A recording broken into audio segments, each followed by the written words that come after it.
Right then, this is a quick road test video, and this is for a SKODA Octavia. It's a 2 litre FSI 4-wheel drive car, estate I should say.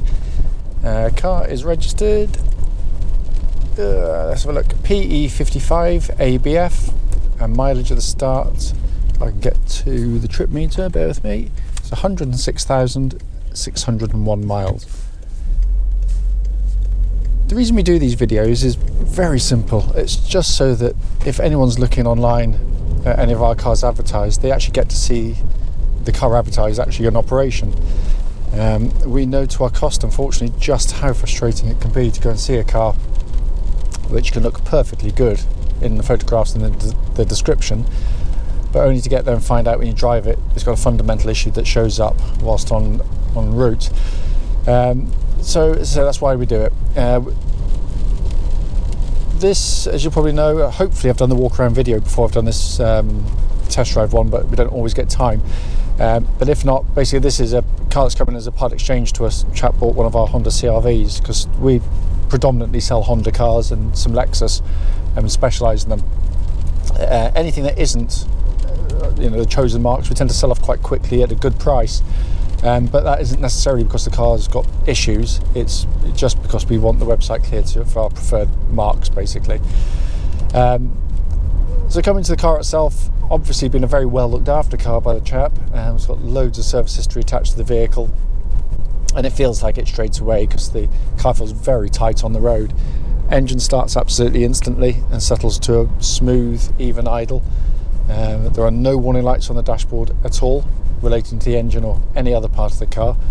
I'll do the temperature gauge a little bit later just to give it a chance to warm up, because I try and do them from as cold as I can when I do the road tests.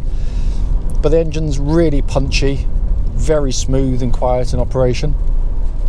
It's got lots and lots of guts to it. It's typical of the breed. It's a very, very nice engine indeed. Engine then feeds through into clutch and gearbox. Clutch on the car absolutely fine, bite point's good, lovely smooth in operation, pedal travels nice and slick as well. Gearbox, 6-speed gearbox in the vehicle, Volkswagen, I know obviously it uses Volkswagen mechanicals. Gearboxes are always good in terms of kind of their actuation, and this is no different. The gear changes it's very slick. It's precise, it's nicely weighted on the gear lever, and that feels as tight as it would have done when it was new. It's very, very tight indeed. Steering on the vehicle feels really good on the car. It tracks absolutely dead straight. There's no vibrations at the speed or any speed up to the legal limit, but it's a very nice power steering system because it's very well weighted. It's not got that overlight feel of so many cars. I did drive a later SKODA, and I noticed that on the new ones that it did seem very light, which I don't particularly like. But this has got a nice weighting to it. Makes the car feel very secure, as I say, on the road. But it feels really tight in hand, no slack or evidence of wear at all in it. It feels really good.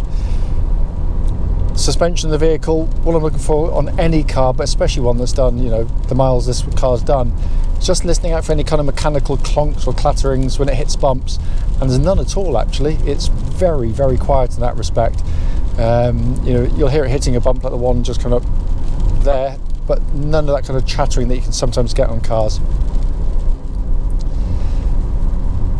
It's also, I have to say, a very comfortable car. You can see why people use these as kind of taxis and for high mileage use, because it is a very, very compliant, very well judged ride.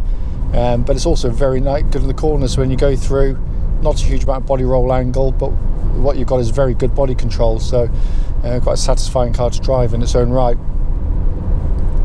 Just going to get around the corner and give the brakes a bit of a thump. Got a habit of doing that halfway around a corner for no apparent reason. That doesn't always end well, of course. So bear with me.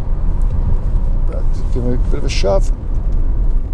That's a nice solid brake pedal on the car. What I'm looking for particularly is the first application of the brake. So when you hit the brake pedal, I'm just feeling for any kind of pulsing or vibration to the brake pedal, and there's nothing at all. It's all very good indeed. So coming inside the vehicle, as you'd expect of a VW Audi SKODA product. Build quality is very good. It feels really tight and well made in here. It is in very, very nice condition in here as well. Just in need of a clean, which we will attend to, but nothing much, because it's clearly been a well looked after vehicle. Dashboard is really nice by modern standards because it's very simple and easy to operate as much of its generation. The only thing I find, and it's not something we'll be attending to, so and it might be very little at all. I don't think when I drove it a few days ago, I put the air conditioning on to cold. I couldn't feel much in the way of cold air coming out. That could be something as simple as a regas, but it might be something more than that. And that's not because I know.